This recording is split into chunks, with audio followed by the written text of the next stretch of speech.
Kali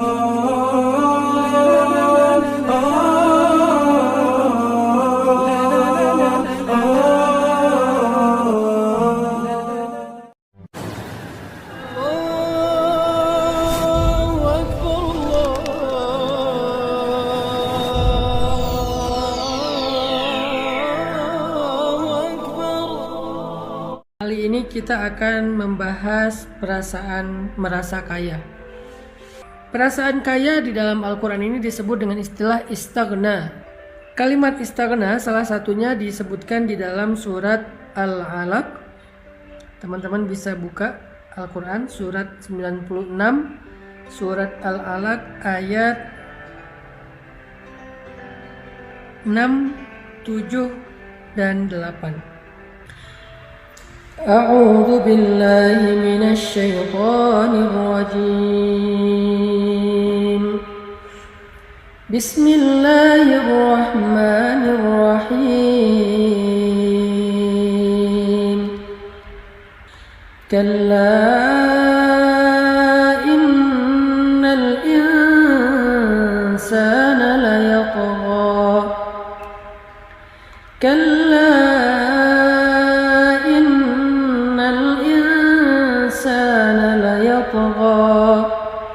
أن رآه استغنى إن إلى ربك رجعا.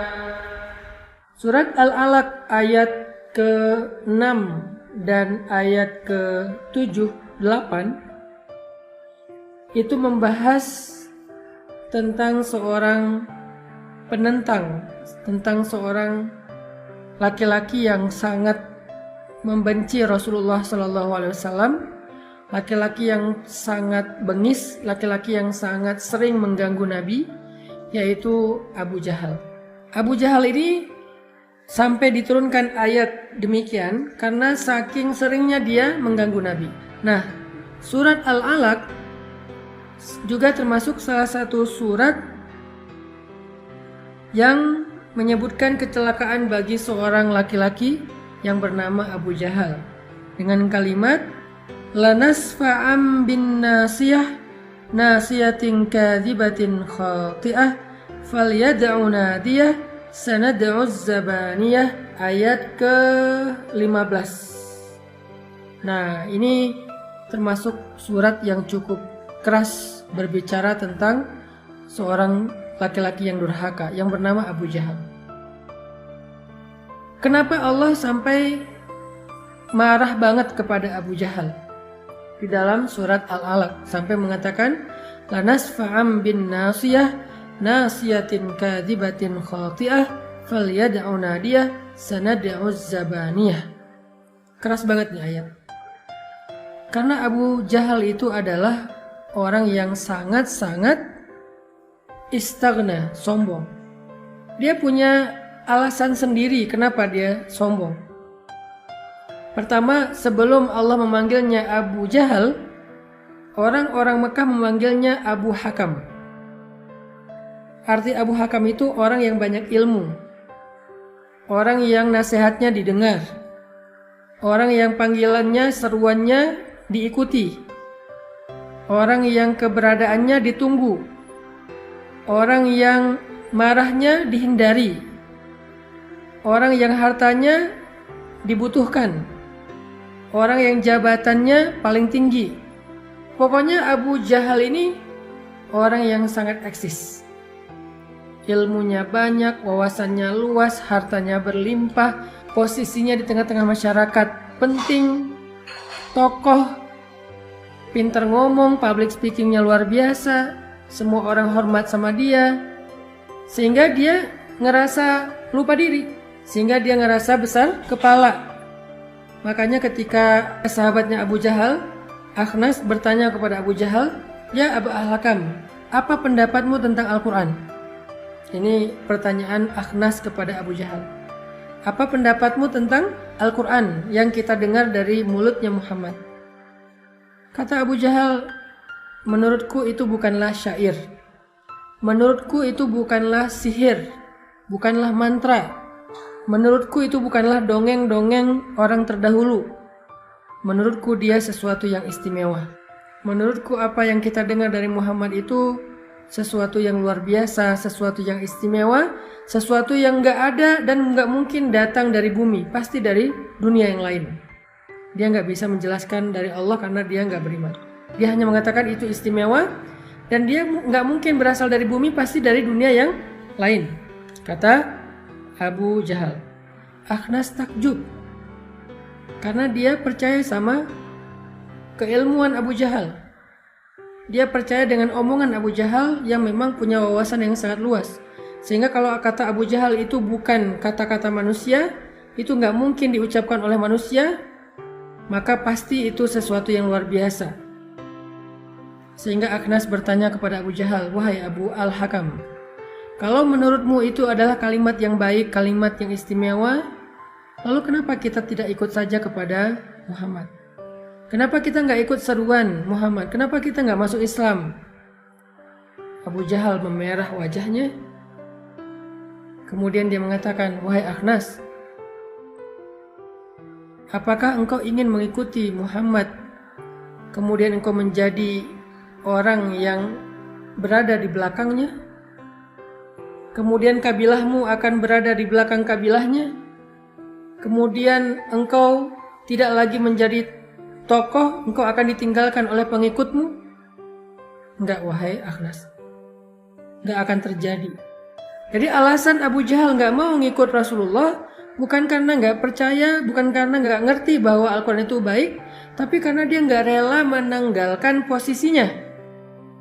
Karena dia enggak rela menjadi pengikut, karena biasanya dia diikuti. Karena dia nggak rela kaumnya, kabilahnya menjadi kabilah yang berada di belakang kabilahnya Rasulullah, yaitu Bani Hashim atau Bani Abdul Manaf. Ini adalah kesombongan. Ini adalah istighna, merasa lebih.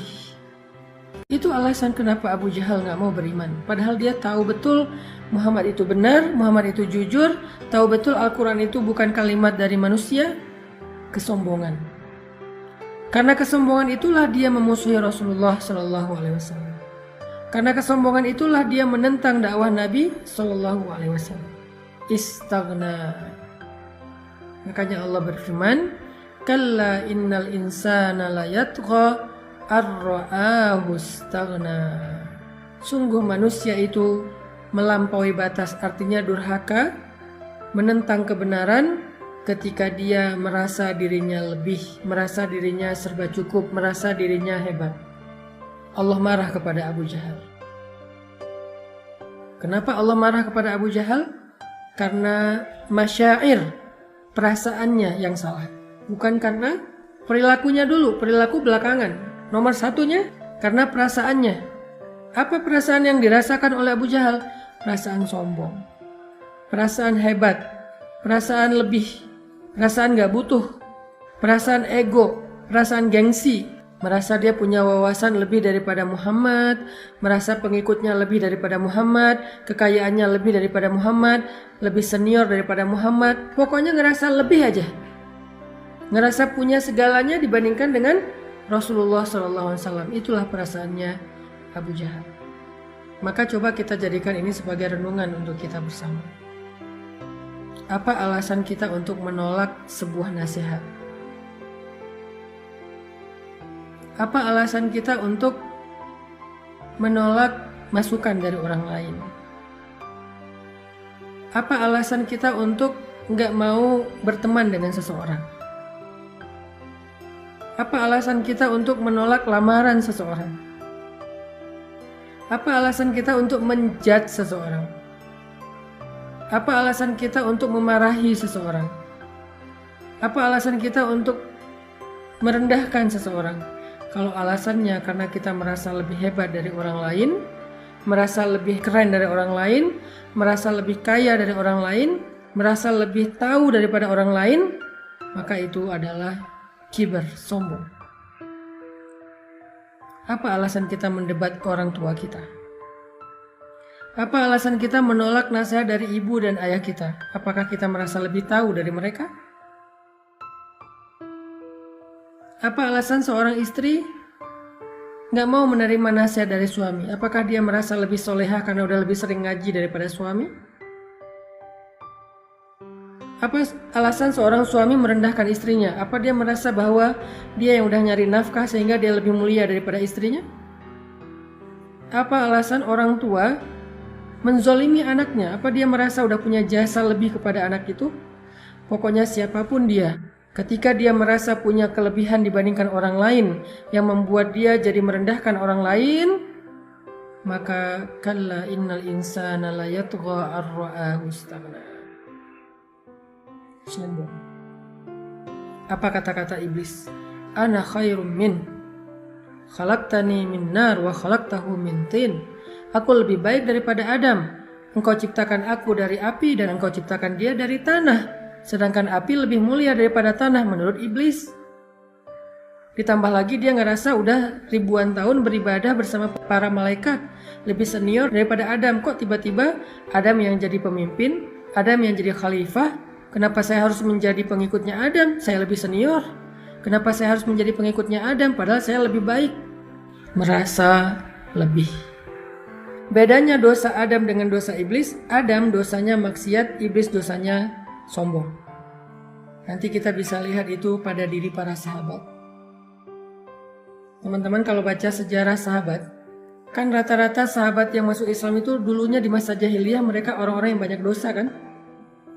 Ada yang peminum dulunya, ada yang pezina dulunya, ada yang pembunuh dulunya, ada yang durhaka kepada orang tua dulunya, ada banyak macam-macam dosa, ada yang syirik juga dulunya.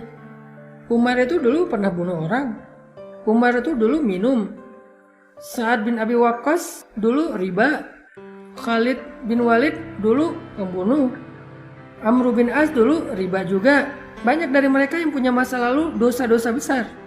Dan sebagian besar mereka emang syirik. Kecuali beberapa orang doang yang Hanif. Khadijah Hanif, Ali Hanif, Abu Bakar Hanif. Tapi yang lain-lain pernah syirik, pernah menyembah berhala. Pernah datang ke dukun. Pernah membunuh bayi, perempuan. Pernah menyiksa budak. Pernah minum, dan seterusnya. Tapi kok bisa akhirnya mereka mendapatkan hidayah?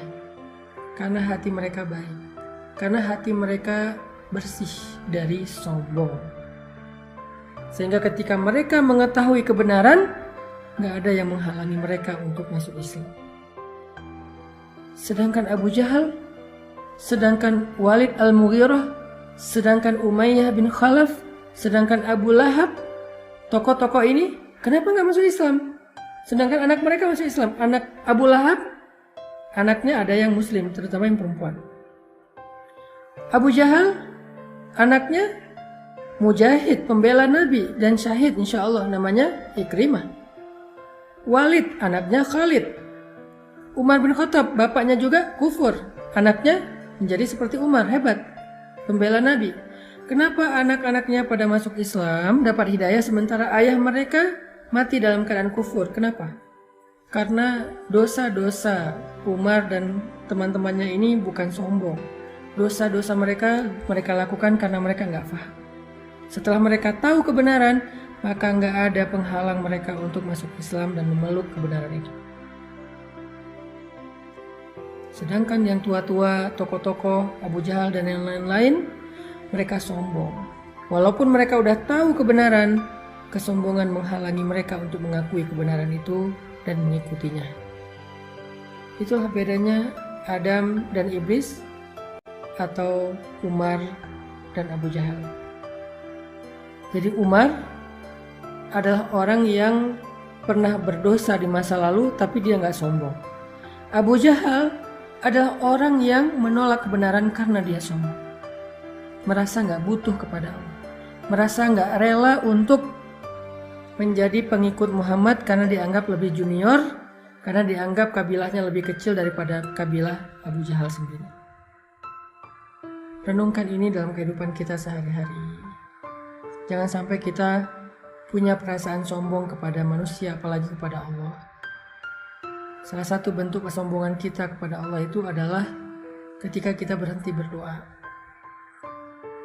Bukan doa-doa yang berat, doa-doa sehari-hari aja. kita makan, nggak memperhatikan doa makan, di situ udah mulai ada rasa nggak butuh kepada Allah. Kita ngerasa baik-baik sajalah, nggak akan ada masalah, makan juga makanan yang sehat. Kita nggak butuh dilindungi oleh Allah dengan makanan itu. Bilang Bismillahirrahmanirrahim. Kenapa? Karena kalau saya nggak bilang Bismillah, berarti saya nggak minta perlindungan Allah. Nanti setan ikut makan bareng saya.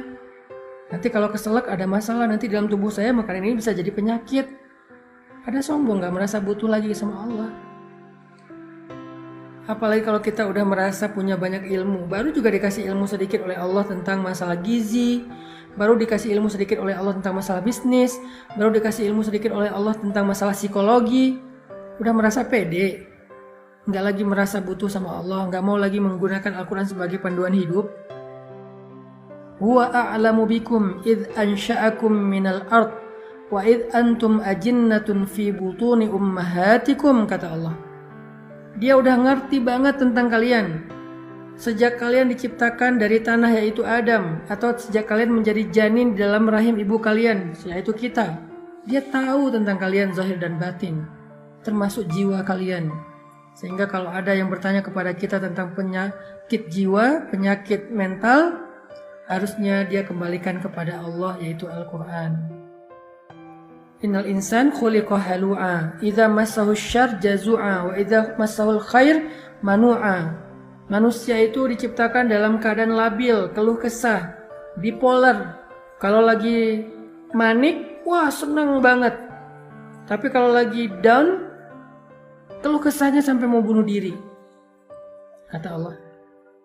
Terus solusinya apa?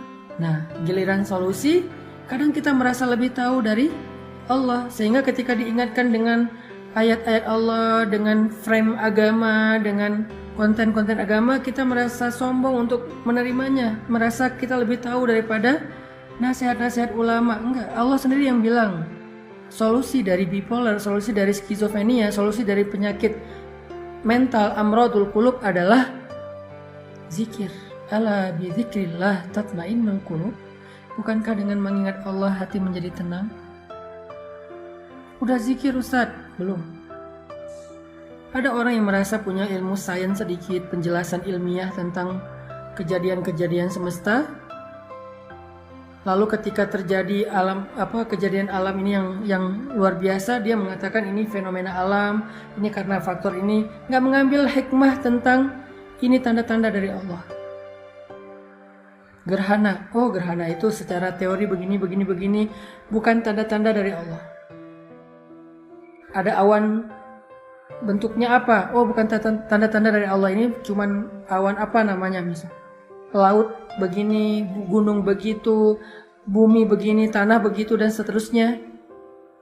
Bagus, semua penjelasan ilmiah itu penting, tetapi nggak boleh putus di situ aja. Harus dinaikin lagi satu tingkatan, yaitu tentang belajar iman.